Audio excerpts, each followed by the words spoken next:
So this is dedicated to the Gadar people.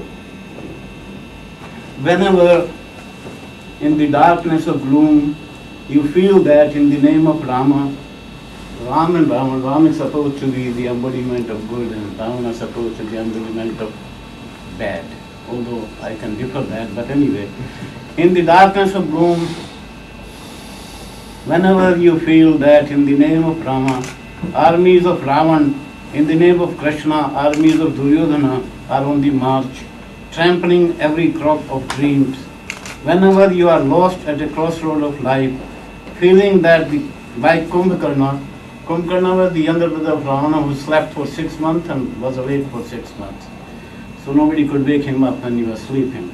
Whenever you are lost at a crossroad of life, feeling like Kumbhakarna, that emperors from Delhi to Washington have gone in deep slumber.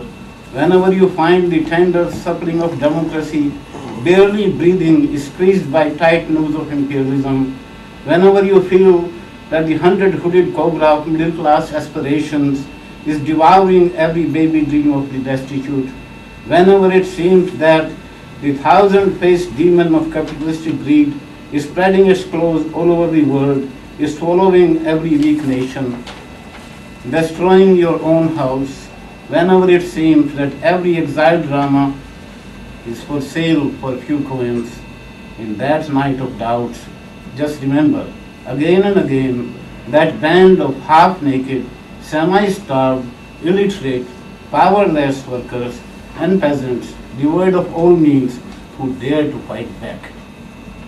Even in the dark jungle of a beast civilization, ready to crush them, stay and devour them, continuously hitting hard on the unfriendly rocky land.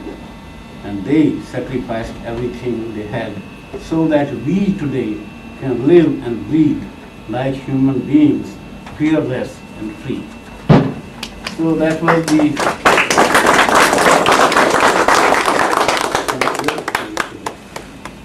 and to my brother I wrote one letter from the great self.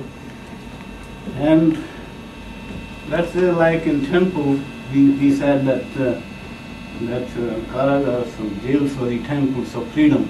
So everybody has to go there worship. So I'm using that temple, imaging that.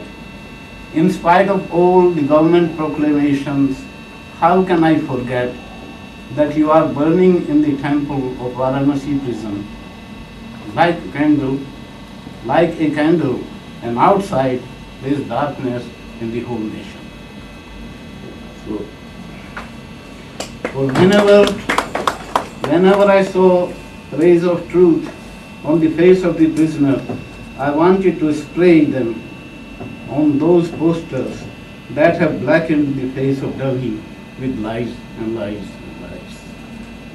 So these were the some point. Now let me read to you. There was Kargil, Kargil happened and everybody was euphoric that India won.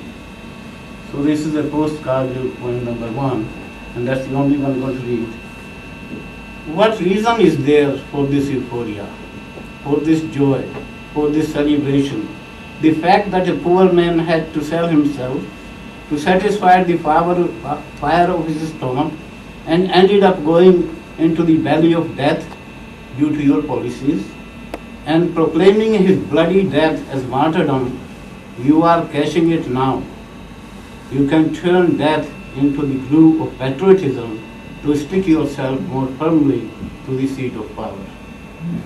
Or are you happy for the fact that, like our young men, youths across the border have been sacrificed to in the name of freedom, which is nothing but just another name given to slavery, given by the oppressive dictators, tyrants, and bestowing upon them the title of enemy?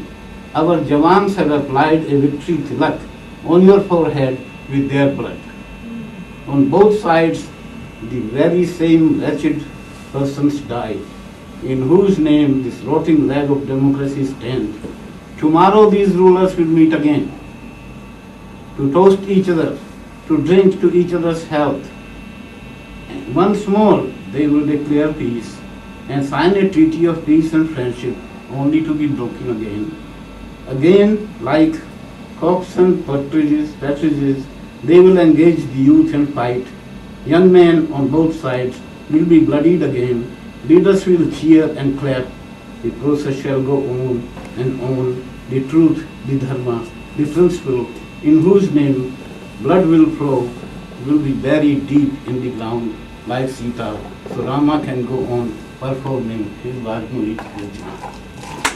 So, Rama, what's the process of writing? Somebody has asked me once, and I said, I don't know. And the poems come to you.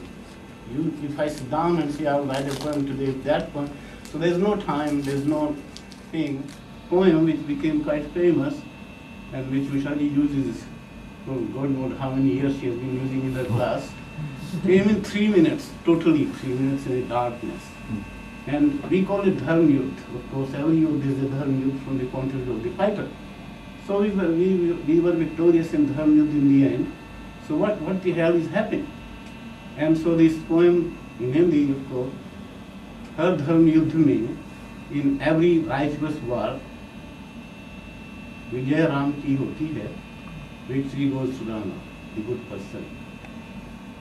पर मुक्ति रावण को मिलती है, but salvation is always obtained by the Ravana.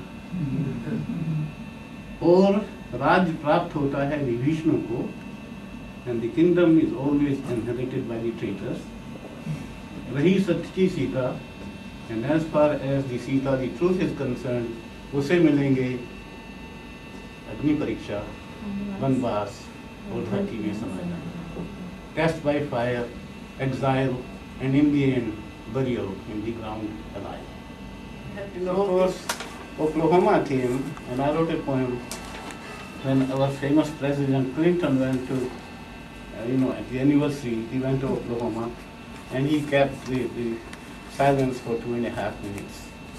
So this is the translation of that poem.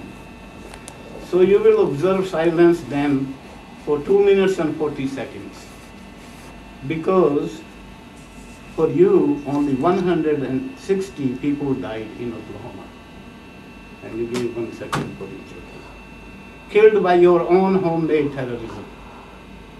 And as your God blesses America only, you will commence in his name to count out in payment each second of silence, which for you adds up to the price of the life every person dead. But what can I do? Because for me, the terrorism which has the approval of your seal has killed and keeps on killing on every stretch of earth, millions of babies, millions of old men, millions of women, and millions of men, millions who were killed in Vietnam, who died and are dying in Iraq, millions who have died my own deltas of Ganges and Indus, all those millions whose bones were crushed to build the foundation of the empire that you have established, millions of black bodies have sprouted thorns of agony so that your crops might flourish. On those corpses are marks of your weapons. The prints of your guns with their trademark of death can be seen in Palestine, Lebanon, Cuba, Congo, and many, many other places.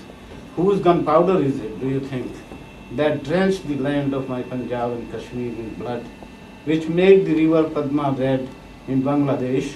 Tell me, is there a continent that your bloody weapons have not reached, or to which your official terrorism has not been exported?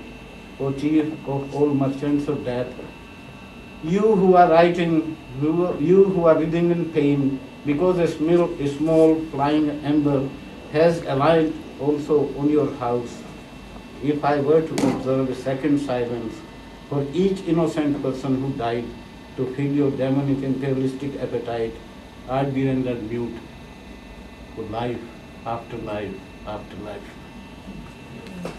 So, let me